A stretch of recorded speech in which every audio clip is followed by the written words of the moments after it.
You never know what to expect in the spring. The weather can change on you instantly and you don't know how it affects the fishing. I want to show you the experience we had at Douglas Lake Ranch fishing some crazy spring weather conditions. That's today as we take you sport fishing on the fly.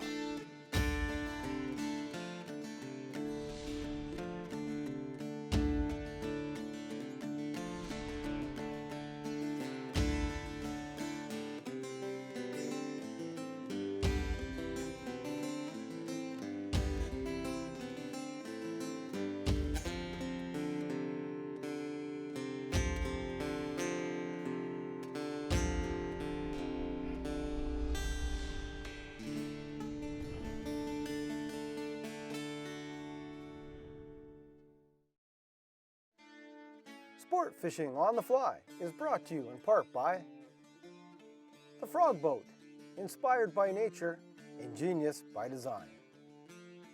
Able, the reel for the record books. The Freshwater Fishery Society of BC, making fishing in BC even better. And Arctic Adventures, providing memorable fishing experiences since 1969.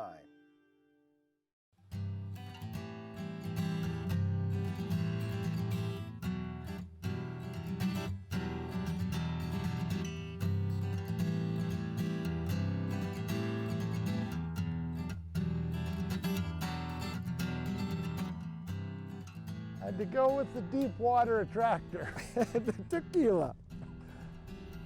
Tequila. Well, that's a perfect thing. You know, when it's tough, you got to go with tequila. Like, it's just a proven fly. It works to search out fish. Got to do it. He looks all right. Nice size. Oh.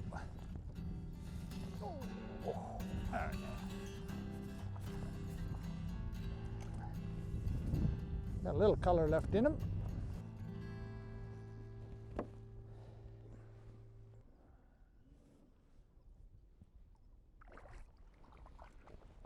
Gone. Ooh, water's cold. Yeah, that's not a bad fish. Finally, the weather let up. We've just been beaten up this morning. We got out early this morning. Pouring rain, windy, real tough. We've got a bunch of squalls pushing through, but we do have a hatch of chironomids. We're working the bay where we do get a lot of leeches, which is nice, but you know what? They just weren't on the leeches. We had to put on the little chironomids that are coming off, little red and blacks, both size 16. And there's some big fish moving. Everybody's hooked a few, but it's tough. This guy's a nice guy, and essentially I'm right in the weeds. I think I'm gonna use a net for this guy, because he's got some meat to him. All big fish. Mike's hooked about a 6-pounder in here so far, something even bigger, and there's some fish moving. So hopefully this weather holds off, though. We're just getting beat up with these squalls. Man, this is a decent size. I think he's got to be in that. You know, looks to be maybe 4. Don't know. Haven't really seen him yet. Got to get him up. Oh yeah, he's pretty hefty. Ugh. Oh, Phil's a net. He's a big boy, but you know, he's one of those guys that's you know, post-spawn fish. There's some big guys in here like this, but look at that little chironomid right in the top of the lip where you expect to get him. Yeah, there, I got him. Oh, geez, that was right on the tough part of the mouth there. Yeah, and he's, you know, just coming off the spawn. But this is how big they get in here. You know, this guy's healthy. Look at how fat he is. You know, real nice fish. Nice and thick, real nice colors, right? Just coming off the spawn. Let's get this out of here. Beautiful colors when they're coming off the spawn in here, and there he goes. But you know, we've got some nice chromies so far. You know, a couple in the rain. We couldn't film in the rain. Looks like we got a little bit of blue sky coming, but man, hopefully when we come back, get a little bit better weather here, because it is chilly. The water's cold and it's probably +5, +6. Eee.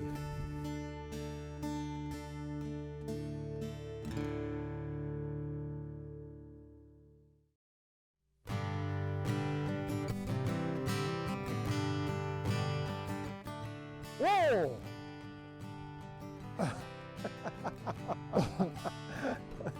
They're on tequila. Right in front of us. That's a camera fish.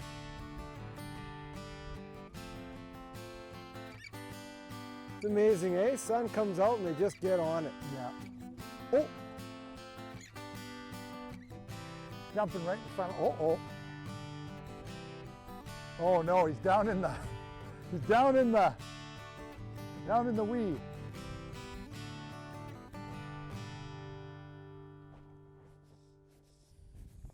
Oh, I know what he called. He dredged him out anyway.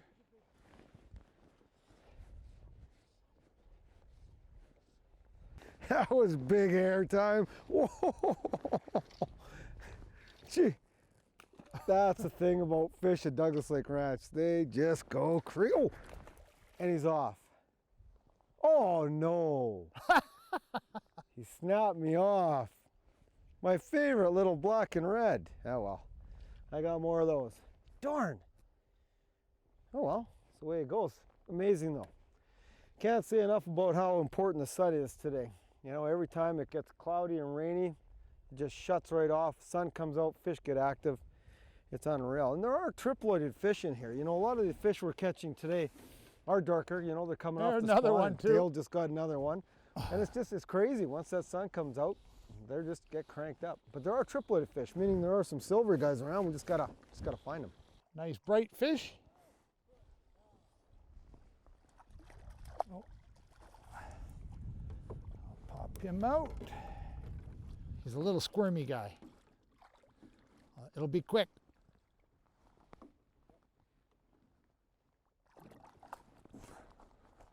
That guy was bright, small but bright.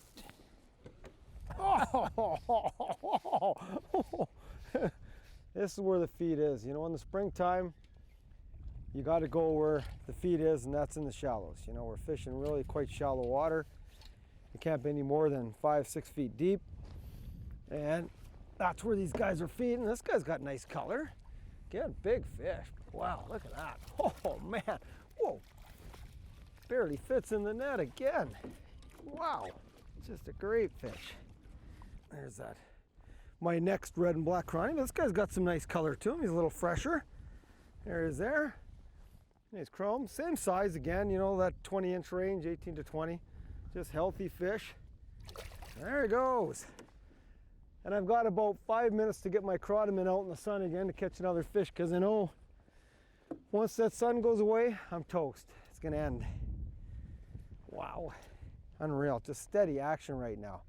Every cast, wait 2 minutes, bang, fish on. Fantastic. It's every cast. Oh, man, oh, look at the air. This one's a nice fresh one. They're in here feeding hard on chironomids. You know, we got some midges hatching. They're probably about a size 18, smaller, but I've got a size, you know, 14 to 12. And they're hitting it because they're, you know, springtime again. There's not a big hatch. There's a few around, enough to get them excited. So I usually put something a little bit bigger on just to get their attention. I just cast the fly out, let it sink, and this one hitting. This guy's real nice and chrome. It's got some real nice color to him. Healthy, healthy fish. Very nice. Just, oh, there he is there. Steady action. And again, he's just, again, fattening up after the winter. Kind of nice color. There's there, just your standard size. This guy's quite thin. Post one. There she goes, gone. Oh no, that's it for my son. That could be it for the action for a while, folks, but I'll put it out there and see. As long as it, you know, I don't even mind a whole bunch of sun, as long as it doesn't pour rain again. Because if it pours rain again, it just shuts the fishing right off. But, got another big front coming. We're gonna get beat up. Oh well, that's springtime fishing. That's the way it is.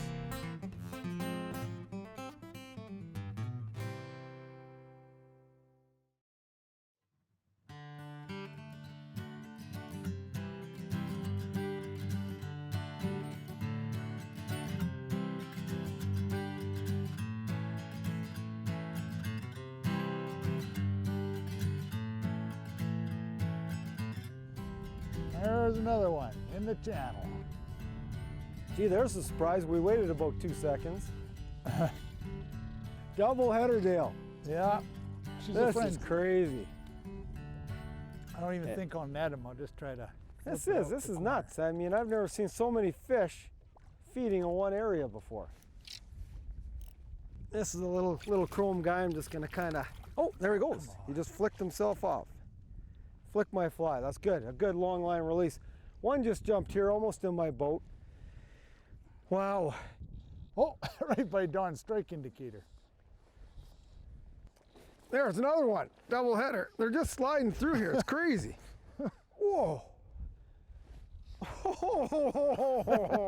Oh, this is a beautiful fresh fish.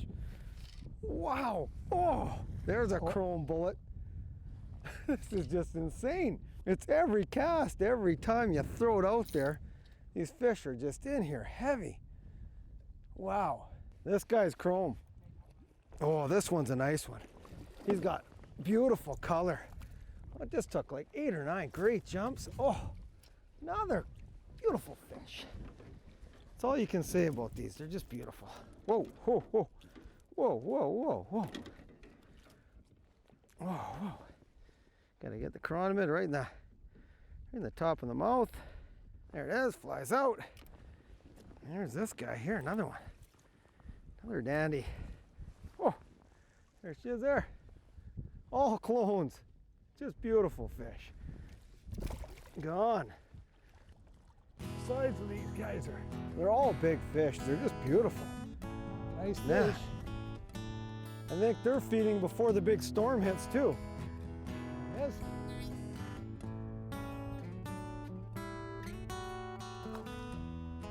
Oh. Oh. Oh. Oh. Oh, double header. He has some meat.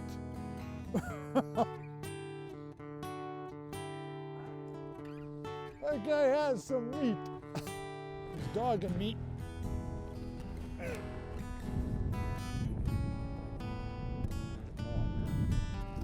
Oh.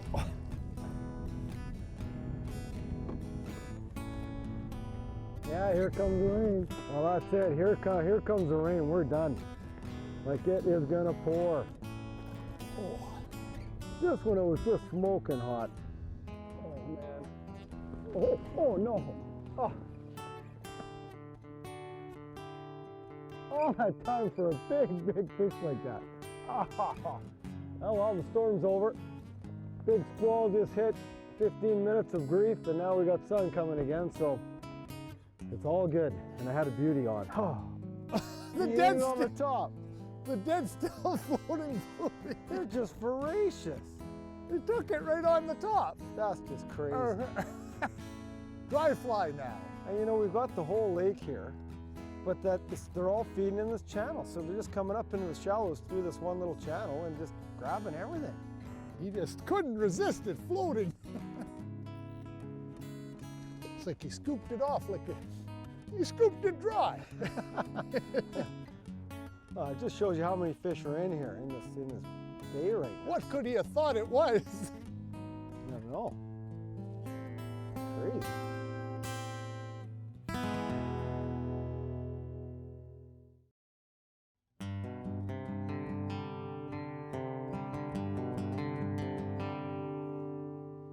Well, I'm going to talk first about the recommended setup that I'm using, and again, I prefer the indicator. I like watching that indicator go down, so I've got my traditional chironomid setup. Dry line, you know, large arbor reel. I prefer the 9.5 foot rods, which is nice. Around 4-weight or 5-weight's ideal. And I've got about 20 feet of leader. I've got quite a long leader because if I've got to go to 15 feet, I can extend it down. And right now I'm only fishing 5 feet, so I've got my indicator down to a small little barrel swivel, and my fly's down a couple of feet from there.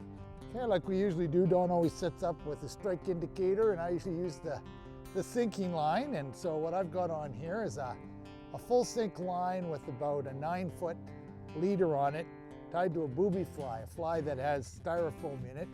So the line sinks to the bottom, the fly floats up off the bottom, and as you strip it quickly and stop, the fly will judder down, float back up, judder down, float back up.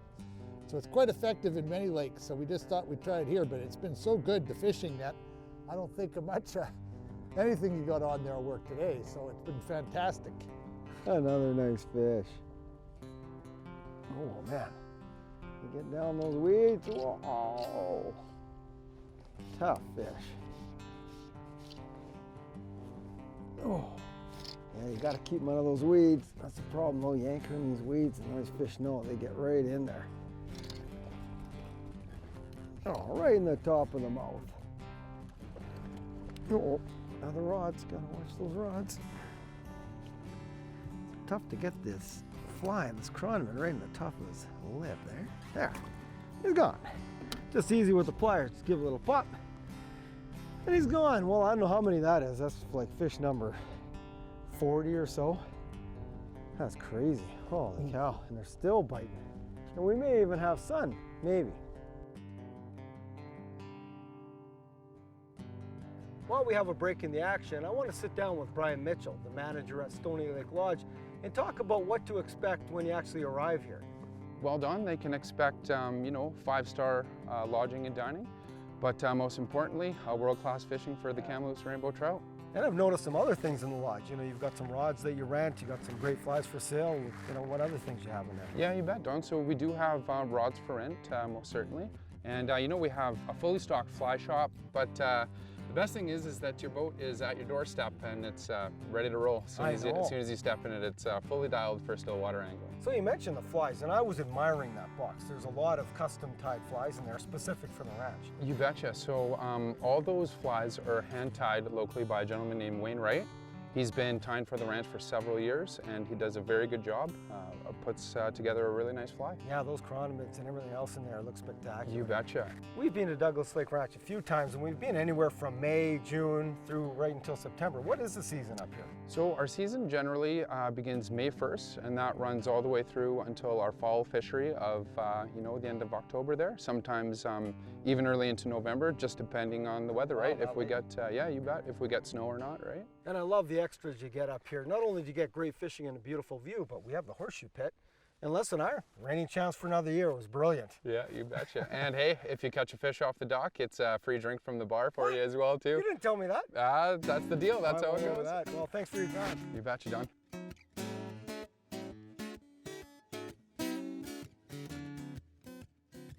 Today on the bench, I'm going to tie up the Black and Red Sno-Cone.